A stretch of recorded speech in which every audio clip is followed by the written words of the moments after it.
Good evening. This is slightly embarrassing, just in the sense that not only one here.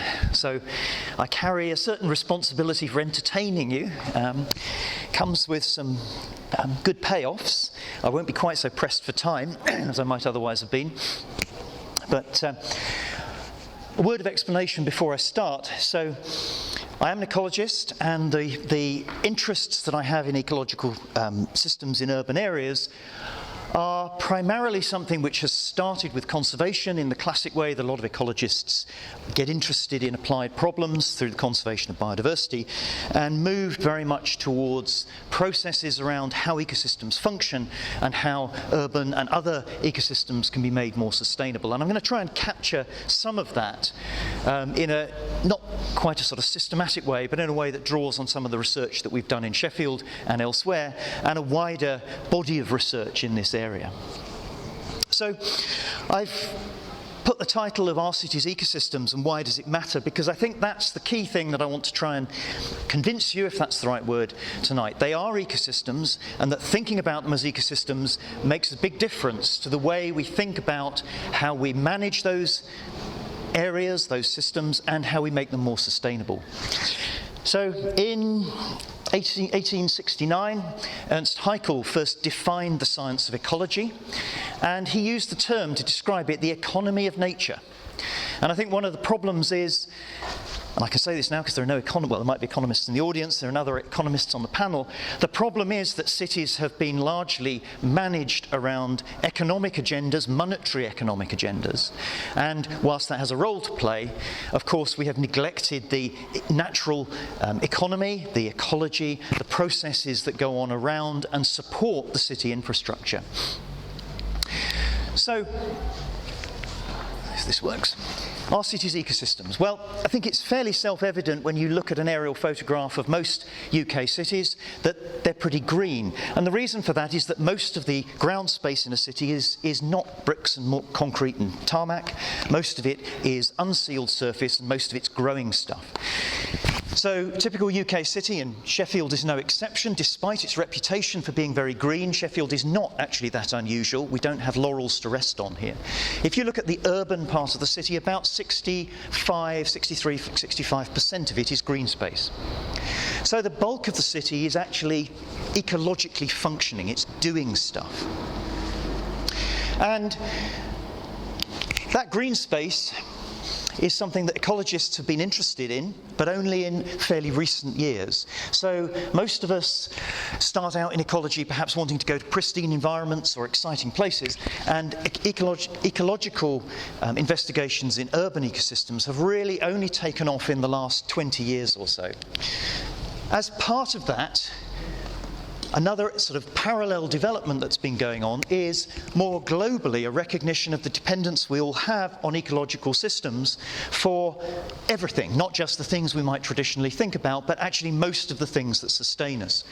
And you'll all have seen diagrams like this, and I'm sure you're familiar with the concept of ecosystem services, the term used to describe the benefits that we, as humans, as a society, take from the things that ecosystems do.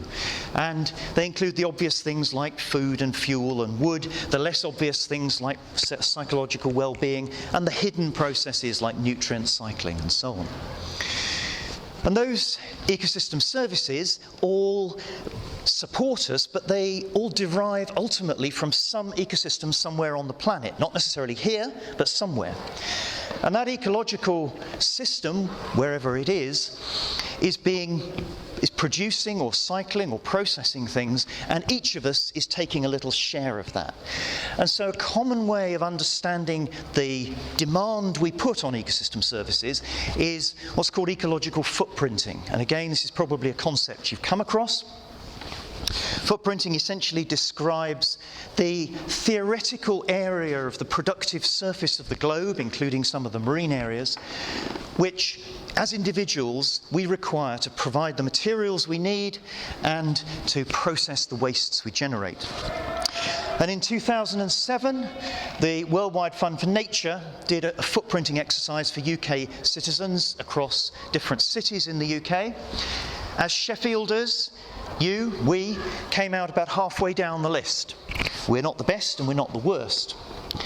And in terms of footprint, each of us, when these calculations were done, uses, in whatever sense we mean that, uses about 5.31 global hectares to support us. And when you scale that up to the city, it's over 2.5 million hectares. It's just a touch under the area of Yorkshire. At the same time as those calculations were done, if you do the calculation for an equitable distribution of the biocapacity of the planet, where all these ecosystem services derive from, if you equitably distribute that resource amongst the global population, then the footprint that fits within that capacity is about 1.8 global hectares. So, as I'm sure you know, we are not only appropriating a larger share of that than is our due, but we're also eroding the natural capital. We're using up stocks that are not being replenished. So, footprinting is ultimately about how much each of us as individuals consumes. But of course, a lot of that consumption comes through the things we do and the things we buy and the services we use, not necessarily our own individual consumption. And given that we're talking about cities, the question might be, well, why is that of interest when we think about cities? Because cities are just collections of people. But ultimately, that's what makes cities so important in this kind of equation. They're dense aggregations of people with relatively clear boundaries. And the resource demands and the waste production of those cities drives the global cycles of materials and biomass, carbon, all these things. The issues that we're trying to deal with when we talk about sustainability are largely driven by what goes through cities. The figures vary, but to first approximation, people usually reckon that cities consume about 75% of the world's resources and produce about 75% of its waste. They occupy about 1% of its total global surface area. More than that in the UK, it's about 7% in the UK, but even so, cities are effectively a pump. They suck in materials, they suck in resources, and in a very linear fashion, they produce waste. So the top model here has large inputs, not all of them from sustainable sources, large outputs. It's a very linear system.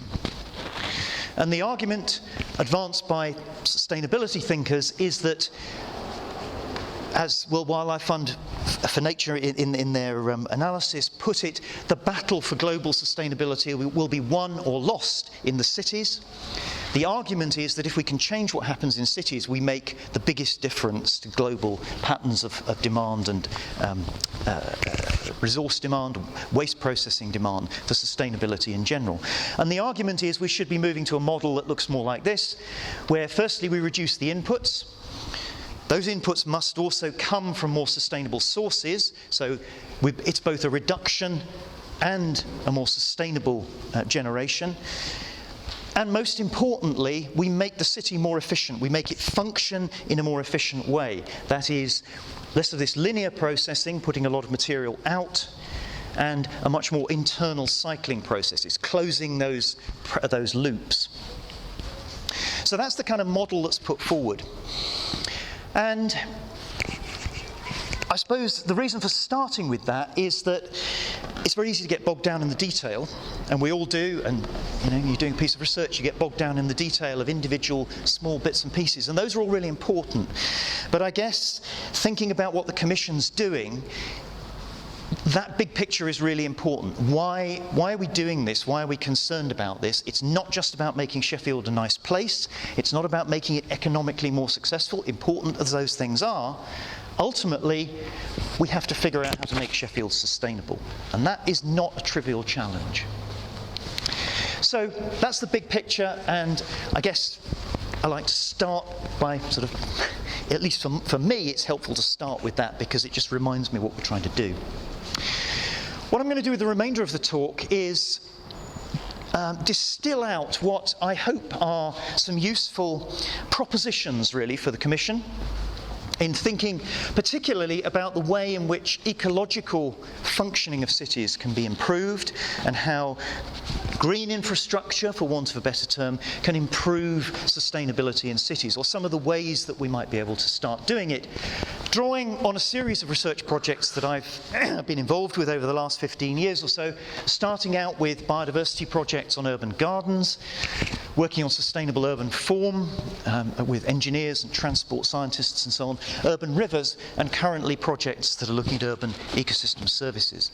So there's lots of bits and pieces in there, and what I've tried to do, rather than, I don't want to go through them systematically, is just distill out a series of kind of quick propositions, almost the lessons I think I've learned from this, which hopefully are useful input for the Green Commission thinking about how we incorporate ecological thinking into cities. So, the first proposition is that it's really important to recognise that despite what maps look like, there's more to green space than green and space. And we tend to see a map and we map the green patches and we think we understand what's going on and we think we know where the important bits are. But as if you were here in the last session, you heard Nigel Dunnett making a plea for sort of boldness in thinking about how we bring green spaces into cities. I think it's really important that we don't just treat all green space the same. And I think ecosystem service thinking, what do we want the green space to do? What are we going to get benefits from it? How's it going to contribute to sustainability? Is an important way of deciding how to make green spaces do what we want them what to put in those green spaces so they do what we want them to do. So every green space may have a different function depending where it is and what we feel it's most effectively able to do. This is an urban meadow, or it's in an urban environment. Is it a meadow or is it a weed patch? That depends. If you talk to the residents of Bedford, where this is part of an experiment that we're running at the moment, talk to the residents of Bedford, it polarises opinions. Some people love it, think it's the best thing that's ever been done. Some people hate it. It's not an easy sell. It's not that green space is just an easy sell. But there's no question that it's changing the functioning of these particular bits of urban park in terms of the invertebrates, the pollinators and things that are coming in, and we think in terms of other things like soil processes and soil carbon. So I think the important thing is we need to be kind of bold about green space, and we need to think about what we want that green space to do. What's it there for? What services do we want it to deliver? The second proposition addresses a very common discussion in urban sort of sustainability, and that's densification. Making cities more compact and more dense. And my proposition here is a rather unsatisfactory one. Densification is complicated. So densification is often argued to be a key to sustainability because it reduces the amount of take of new green space, green belt or equivalent unused green space, so it stops cities sprawling into areas that were previously not urban. And secondly, because economies or efficiencies are generated by having lots of people in a small area. Now, these are principally efficiencies to do with engineering constraints. So we have to make less area of road. We have to have fewer cables. We can do things more efficiently. People have to travel less. There are unquestionably efficiency gains to be had from densification. But at the same time, densifying urban environments has a cost ecologically.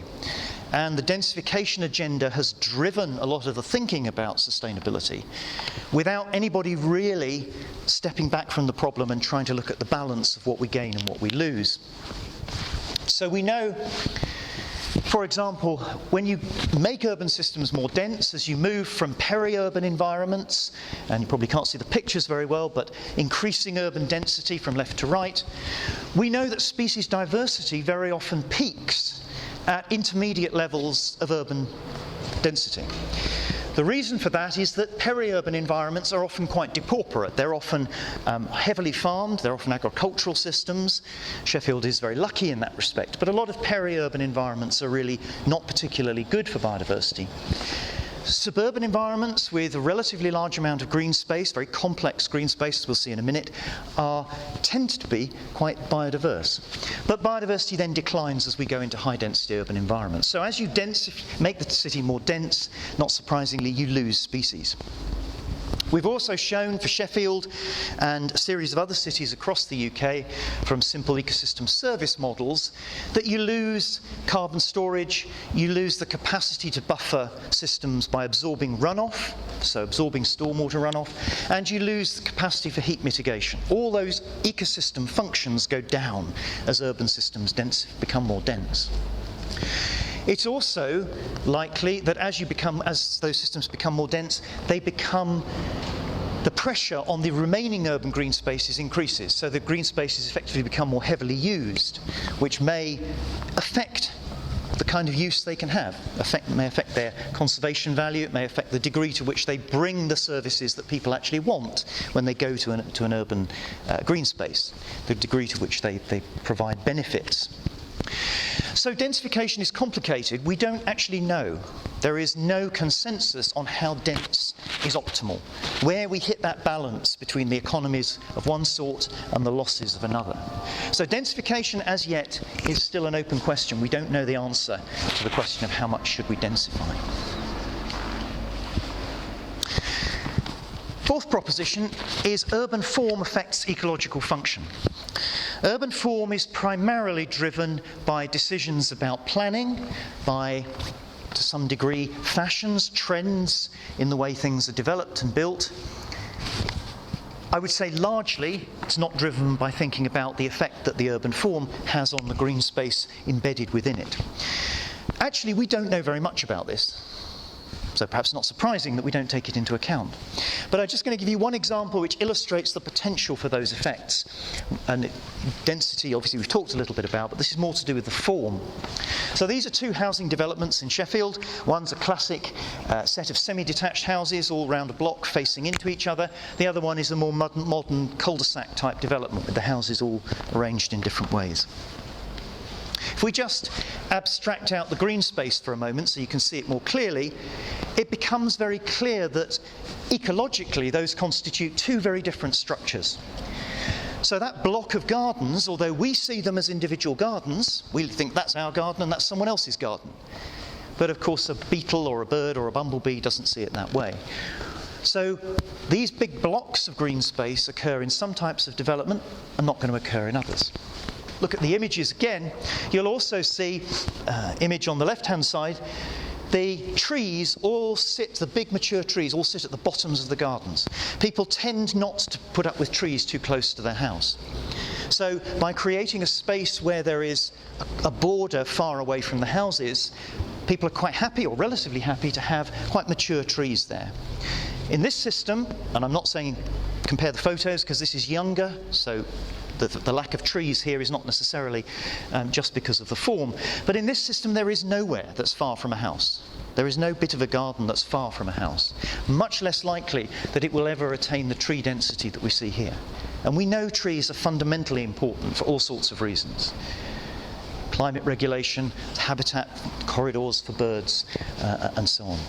So I think it's clear that urban form, the way we put urban systems together, can in principle affect ecological function. But we know as yet relatively little about it, and there's a lot more work to be done. The sixth proposition is that location matters. And by that, I mean some ecosystem services provided by green space of whatever sort are not substitutable by putting them somewhere else. They only work because of where they are. And I'll just give you two quick examples. The first one is recreational green space. So English Nature have a recommendation, a set of guidelines that say everyone should live within 300 metres, a third of a kilometre, of public green space. They should be able to walk to public green space in that distance. This is the distribution of distances in metres from public green space of houses in Sheffield. So if you take all of Sheffield and you look at where people live in relation to public green space, 3 kilometres is the first 3 bars on here. So most people are further away than English Nature recommend. Maybe English Nature are just being a bit picky. The grey bars here are a European guideline, much more inclusive, up to 800-900. But obviously there's still people living further away than that. If you want to go for a walk with the kids in the evening in the park, then another park 5 miles away across the city is no use. So some things are not spatially substitutable. Interestingly, in Sheffield, not true in all cities, but in Sheffield, the access to green space is actually marginally better for more deprived socioeconomic groups. And that's quite unusual. In a lot of cities, it's the reverse. But in terms of public green space, Sheffield is actually quite good in that respect. But other sorts of green space are non-substitutable for location as well. So this is from a study in the Netherlands, where they were looking at temperature mitigation of street trees, the effect on radiant heat temperatures, thermal comfort for people using the streets, and you can see the progression from virtually no greenery to quite green streets down at the bottom. And they find, not surprisingly, there is quite a strong effect. With every 10% increase in cover, you get a reduction of about 1 degree in temperature experience, radiant temperature experienced at the street level. And people really like it. I mean, people respond aesthetically as well as thermally very positively to this. So it's something that people like. But you can't do it somewhere else. There's no point in saying, well, we've got this greenery, but it's actually half a kilometre away in someone else's street, because that's not where it works. So in urban systems, some ecosystem services are substitutable. You can have them wherever you like. Carbon sequestration might be an example, but a lot are not. Proposition 7 is, we mustn't forget that not all green space is parks. We get very sort of excited about parks, partly because they're sort of centrally managed and we can do something about them, and partly because we have some fantastic parks, big, iconic green spaces that we're justly very proud of. But actually most of the green space in a city isn't parks. That's the minority of the green space. 40% of the city's green space is actually people's back gardens.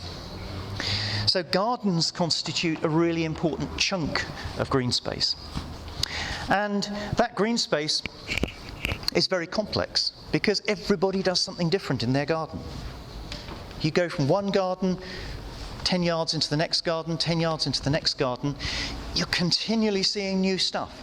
In terms of plant diversity, urban gardens are hyper-diverse. They're on a par with what you'd experience in a rainforest.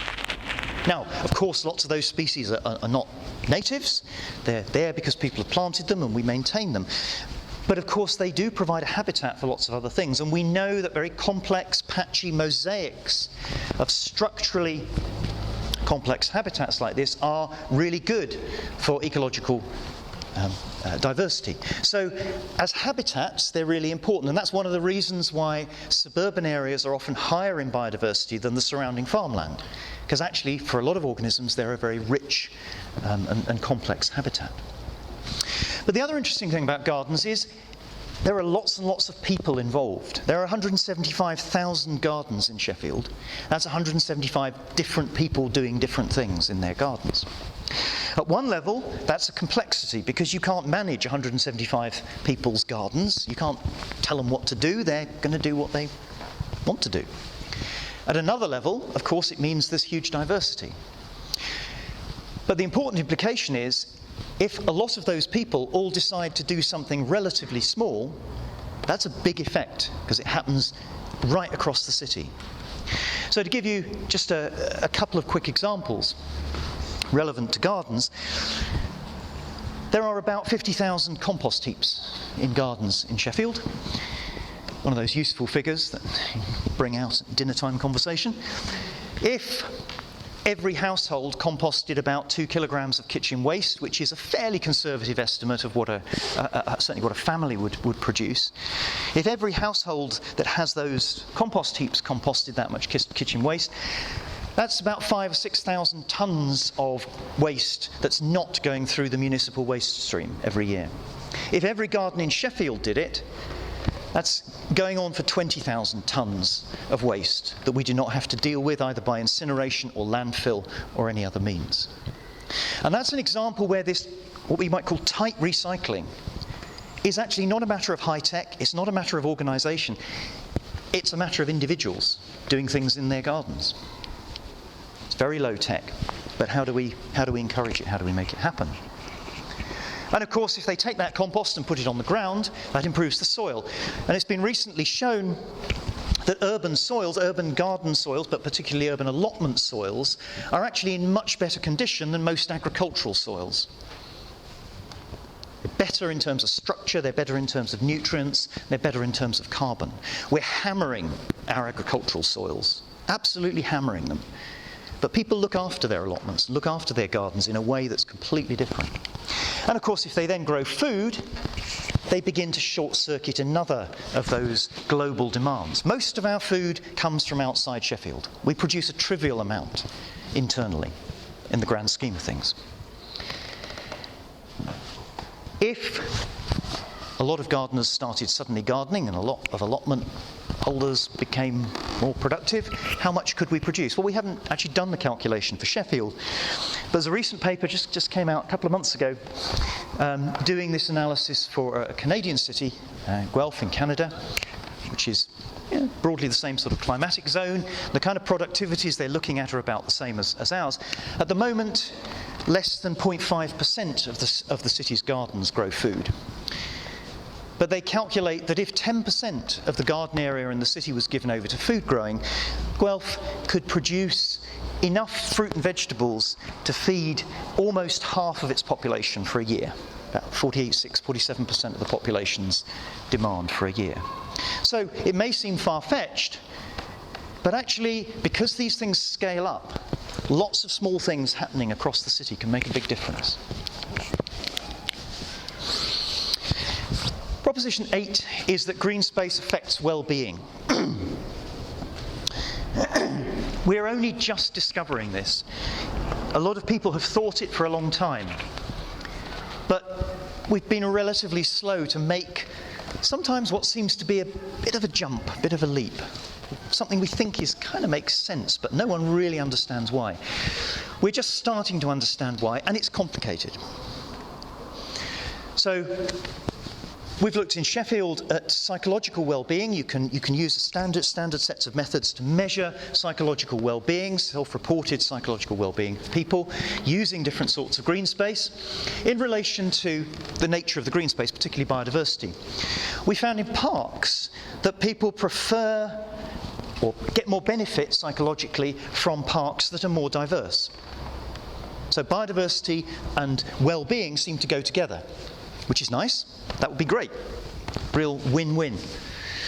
When we looked at the same kind of process in riverside environments, we found that well-being again went up with what people perceived the biodiversity to be.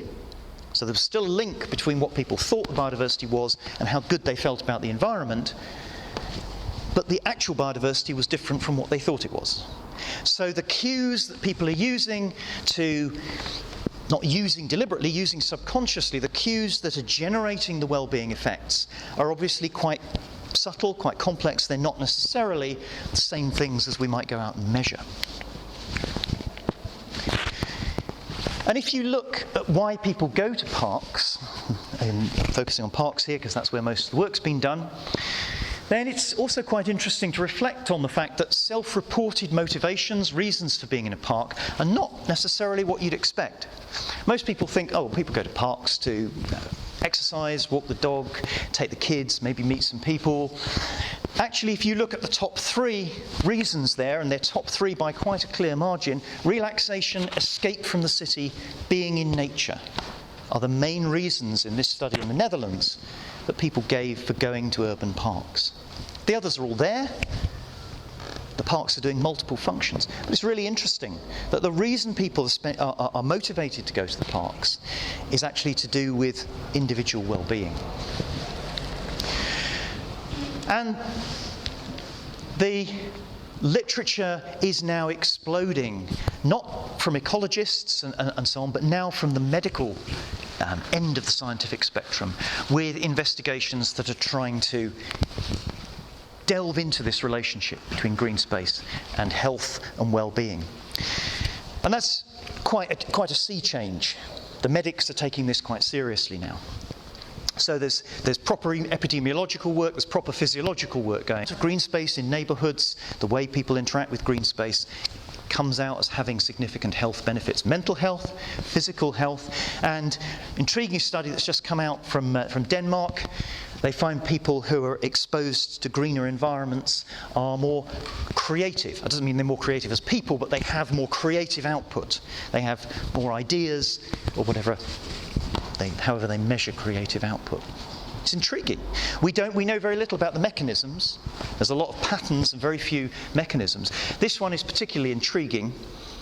The rate of death in the US from cardiovascular and respiratory illnesses goes up as the emerald ash borer, which is a moth that kills ash trees, moves across the US. Bizarre. Moth kills ash trees, people die. You know, there's something very interesting going on, but we have a lot yet to learn about what's really happening there. Final proposition is that if we're going to make use of this kind of information, these kinds of ideas, then we may need to make some conceptual shifts. We may need to make some quite major conceptual shifts from thinking about green space as an extra, thinking about it as an add-on, thinking about green space divided in the compartments that we kind of own it or we administer it in, the governance structures. We may need to shift the way we think about green space if we're to use it effectively, because what we get green spaces to do and how they interact with each other. So individual green spaces may be affected by the green spaces around them. All these things matter. We can't think about green space in isolation. We know from a whole lot of studies that connectivity is really important for green space. It's important that the green space we have provides links or provides ways in which species can move through the environment. But where we've conventionally thought of those as continuous green corridors, it's now very clear that those kinds of movements of organisms occur through all sorts of urban environments. And areas that we formerly thought of as not very important may actually be much more important for connectivity than we used to think. So a study from Canberra looked at pocket parks, the kind of new idea of small miniature parks inserted into environments for people to use, looked at bird diversity in pocket parks and found that the best predictor of bird diversity in pocket parks was not the park itself, but the amount of other green space in the surrounding residential areas. So connectivity is not just about continuous corridors, those may well be important, but it's about the matrix, making the matrix permeable, making it a kind of soft environment that organisms can move through, rather than hard barriers. But I think the conceptual shifts we need are facilitated by thinking about green space, and not just the fact that it's green space, but thinking about what it does, thinking about the ecosystem services it delivers. And that conceptual shift, I think we need to have it now, and we need to start thinking about not what the city looks like now, but what we want the green space in the city to look like in 20 years' time, because these are not immediate changes. So one of the things we've seen from analysis in Sheffield is that the ecosystem service production now, for a key number of ecosystem services like carbon sequestration and a number of other things, the ecosystem production now is actually best predicted not from the current land cover, but from the land cover going back, in some cases, several decades. So there's a history component here as well. Some of these services are delivered some considerable way down the line. As a function of what we do now, we may be seeing those in 20 or 30 years' time. So it's not necessarily a short-term thing. But I do believe that thinking ecologically about cities, thinking about ecosystem services and how we promote them, has an important role to play in how we manage this matrix of different things we get from ecosystems and the different places that we get them. And I think in terms of planning, Tools are starting to come out now which allow this sort of thinking to be built into the planning process. So this isn't a planning tool, this is just an example, but by looking at this matrix we can begin to think about what we get from ecosystems and where that service comes from. So at the moment, for example, we don't get much food locally, we get most of it, some regionally, a lot of it from the rest of the country or from abroad. So what's the sustainability strategy there? Well, perhaps it's what we do in this box here that makes the difference. Carbon sequestration, yes, of course, everywhere should be thought of in terms of carbon sequestration potential, but actually, with the best will in the world, we're not going to absorb all the carbon we're currently producing in Sheffield simply by the vegetation that's in our immediate region. We have to manage the output. If carbon sequestration is to be managed, we've got to do both ends of the process. Microclimate regulation, obviously that's local, but maybe we could do it better, we could do more of it. So these sorts of cross-references of spatial and service delivery, I think, begin to allow us to see the relationships, see where we can target strategic actions for sustainability, and the interplay between them. So, for example, the moment we process water outside the city, we expend energy to do that, we bring it into the city, in some cases we pump it, not so much here, but we pump it, and then most of it we wash our cars with, put on our gardens, or flush down the lavatory. So we waste not all, but a good proportion of the energy that's gone into making high-quality drinking water. If we captured the water that fell on the city and used that for grey water purposes, that allows us to rethink that water cycle in a different way. The payoff, our drinking water may still come from here, but the payoff may be we're putting out less, we're using less energy, we're reducing the carbon output that results from doing it.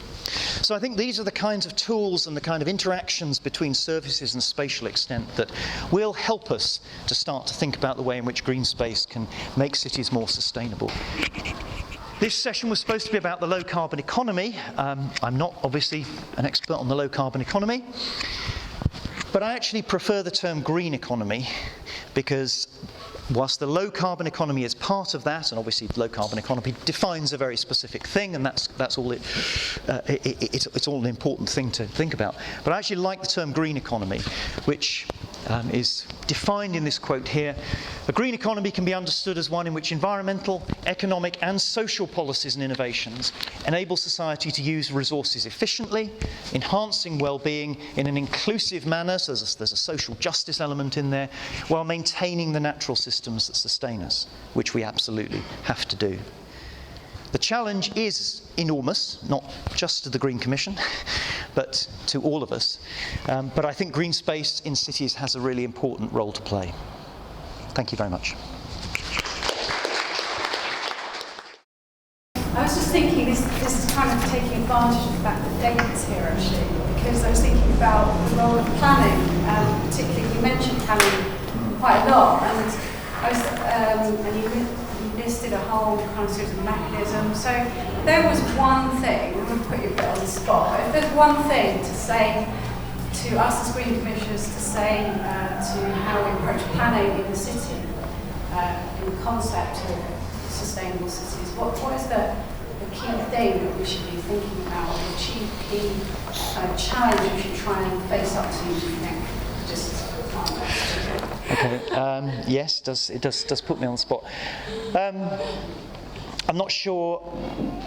I mean, picking the one that would have the biggest effect is tricky. I think there are one or two that are relatively sort of, I won't say easy, but one or two that are relatively easy to identify. So some of the things, again, gardens are kind of close to my heart, but there are some simple things about the extent to which gardens are paved over, for example, and the extent to which gardens are broken up and infill development happens on gardens. So one of the main losses of green space, there's been analysis done in Manchester and elsewhere. One of the main losses of green space over recent decades has actually been in areas that initially had quite high levels of green space because they had houses, they had lots of areas with big gardens, and it's the subdivision of gardens and building on those that's been one of the main drivers of loss. So I think, yeah, I guess that's a planning issue. I think urban form, whilst we don't have the answers, I mean, there seem to me some things that can happen around urban form, not necessarily strictly to do with green space, although the example that I gave there is one where, you know, I'm not saying semi-detached houses with the gardens backing onto each other are the solution to all our ills, but it's an illustration of how, when you look at the consequences for green space, not just at the level of the dwelling, but at the level of the network, that it's kind of obvious that the planning decisions you make are having an effect. So if you take principles for green space, like the ones laid out in Making Space for Nature in the Lawton Review, about, you know, the need for green space to be bigger, better, more connected, and so on, those principles apply to urban green space as well. So I guess one of the things to do is to look at the consequences of proposed developments in terms not of the hard surface bits, but what's left. What does the kind of residual green network look like when you do that? I mean, there are other things away from green space, but, you know, some basic things like, you know, is every roof aligned in a way that makes it suitable for solar power, for example? I mean, those sorts of things. There's a whole lot of stuff around rainwater harvesting and rainwater collection. So those are more engineering issues than green space. I mean, one of the things that happens when cities become more dense is they do reach a point at which they stop losing green space. So there is a sort of point at which they're fairly resistant to further compaction. And I guess in planning terms, one of the real challenges is looking at what happens along that densification gradient and actually figuring out where density starts to trade off negatively with, or where the negative trade-offs with green space become significant. Well, there isn't an answer to that in the literature at the moment, but I think perhaps a planning thought would be certainly not to automatically assume that densification is an improvement in the urban environment that's left behind. I think there may be ways of doing it, but simply putting more houses per hectare has significant consequences. So we know, for example, that if you move the housing density from the kind of old figures of about 20, 25 houses per hectare, I think it was, up to the sort of what were, they're not now, but what were the targets for densification around 30 to 50, the gardens shrink to a size where they actually statistically become much less likely to have trees in them. So beyond a certain shrinkage, people don't have big trees in their gardens because they're just too small. So there's a kind of qualitative shift. They get small enough, and suddenly you start losing trees. So thinking about some of those sorts of things, I guess, would be the sorts of things that. Can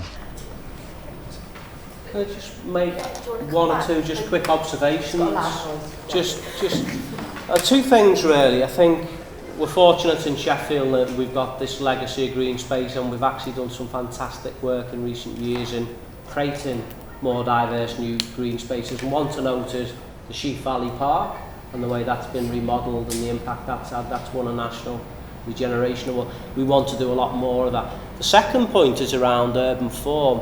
I think we're in a really fantastic place at the moment because we just committed to doing a new local plan for Sheffield to look at development for the next 20 years. What we did is we commissioned David Rudland to do a think piece. He works for Airbed, and he did a national study that was one on how you design garden cities, and he's looking at exactly those issues about how you can grow the city but in a way that's sustainable, and looks at things like urban form and ensures proper access to green space in its widest form. So it's really helpful that, and it's a good opportune time to be looking at these issues. Steve.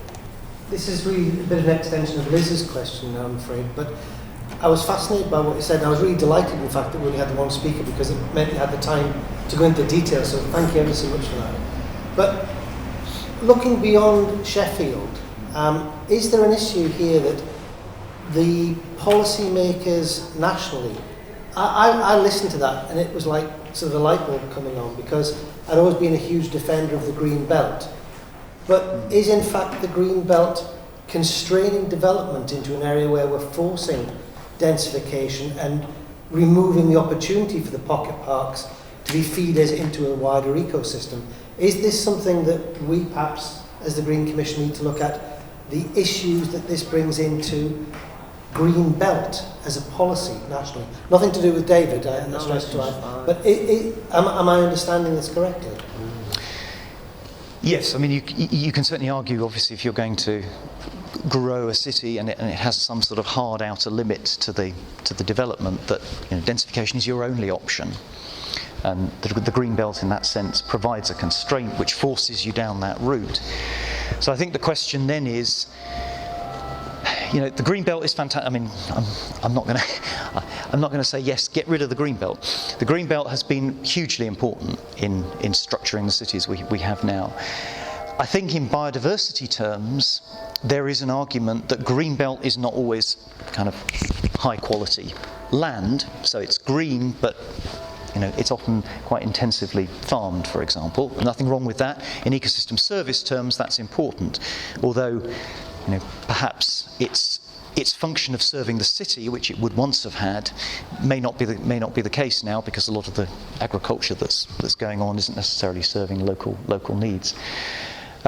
So there's been an argument, certainly in biodiversity terms, that yes, that it may be less damaging for conservation to take chunks out of the green belt, because the quality of the land you're losing is less important. But in ecosystem service terms, I think it's a bit more of a grey area, because you could argue that there's actually quite strong service delivery for some things in those areas. I mean, that might be really important for mitigating flood risk in the city, for example, what we do with the green belt. So I think the simple answer is I don't have a recommendation about whether the Green Commission should go down the route or explore going down the route of building into the green belt, but I think it's actually a debate that's coming. I think people are raising that question, what is the trade-off? And when you come to think about it, most people's sort of day-to-day experience, contact with nature, if that's the way you want to put it, is internal within the city. So I think it's a complicated equation. I think improving the quality of green space within the city has a really important role for making people's lives better. And there must at some point be a trade-off with building elsewhere. Now, I guess one of the questions is whether that means you expand sort of linearly outwards, or whether you follow more of a garden cities model, which actually says you kind of take a leap. You build in smaller chunks, but with spaces in between. It's a very different model of development from the classic urban sprawl. So densification arguments, a lot of them come from responses to growth patterns in the US particularly, where there is massive suburban sprawl, miles and miles of very low density housing. And a lot of that's being driven, a lot of that debate's being driven by those sorts of environments. We're already relatively high density in terms of our urban developments. So frustratingly, I don't think I can give you a clear answer saying yes, it's good, or no, it's a bad idea. It's certainly a debate that's being had about whether the green belt is as sacrosanct, or whether we need to rethink how we develop the edges of cities. Thank you.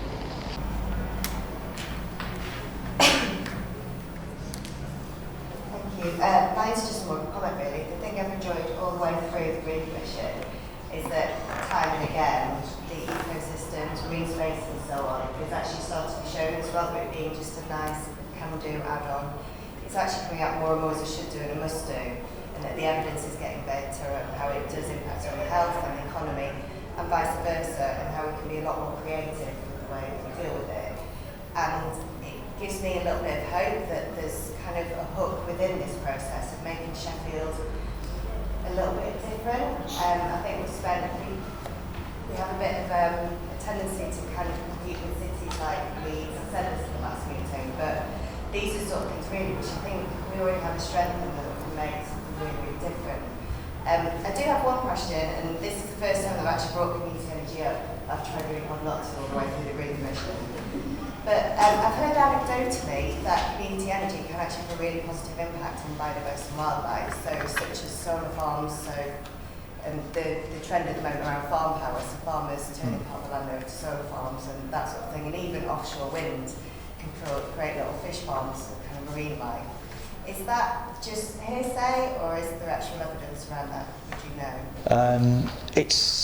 It's not an area that I know well, so I can't give you a definite answer. There's certainly there are cases made, for example, with solar farms that because the arrays are obviously raised up, that the kind of the land underneath can then be actually quite, potentially quite biodiverse. I mean, depends what you choose to do with it.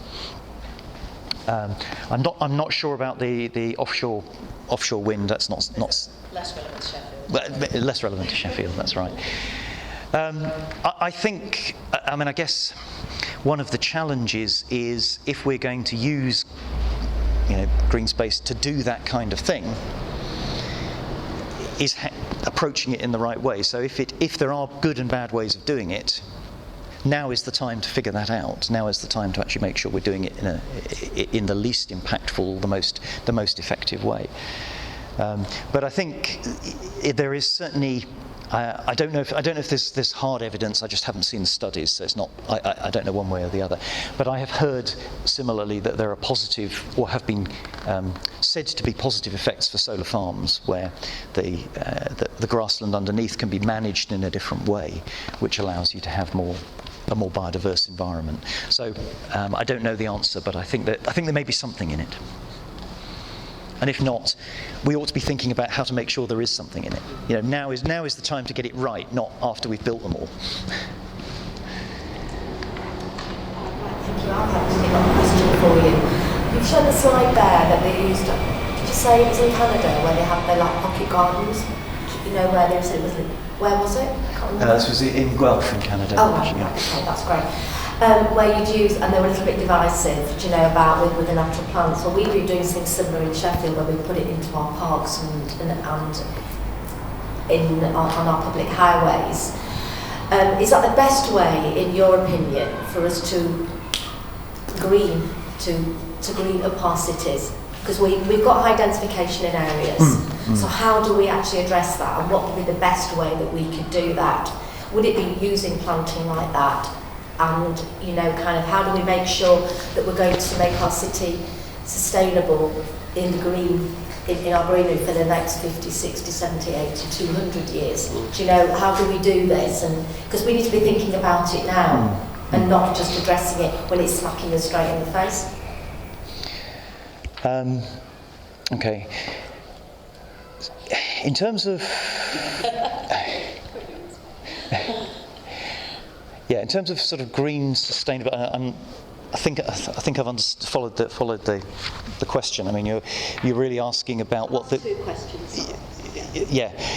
So, in terms of how you increase the benefits of green space in a sustainable way, is that part of the? So the first thing to say is there is actually a question around the sort of net, particularly carbon budget for some green spaces. So one of the things that's been debated recently is, you put in a green space and then you mow it and you manage it and you use energy to do that. What's actually the sort of full life cycle analysis of that in carbon terms? So it may be sequestering carbon, but is it actually something where it leaves in credit, where it's absorbing more than it doesn't, more than it causes us to generate?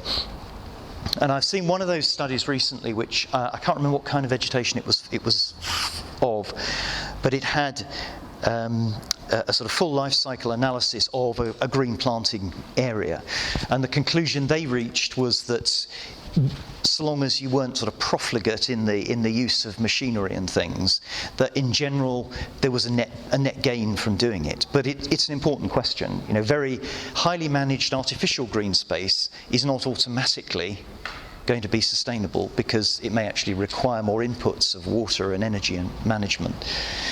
So that's one element of it, is thinking about the kind of green space and how much input it takes to manage it year on year. So issues arise around, whether you plant perennials or annuals, for example, and the degree to which, they'll require new inputs in subsequent years. I guess arguably one of the more sustainable strategies is trees. We know trees deliver a lot of benefits. And we know that trees can coexist in lots of different ways with even relatively high density urban systems, because they're not necessarily taking up ground space, they can grow in quite small areas. So I think... Phil, can you speak a little louder?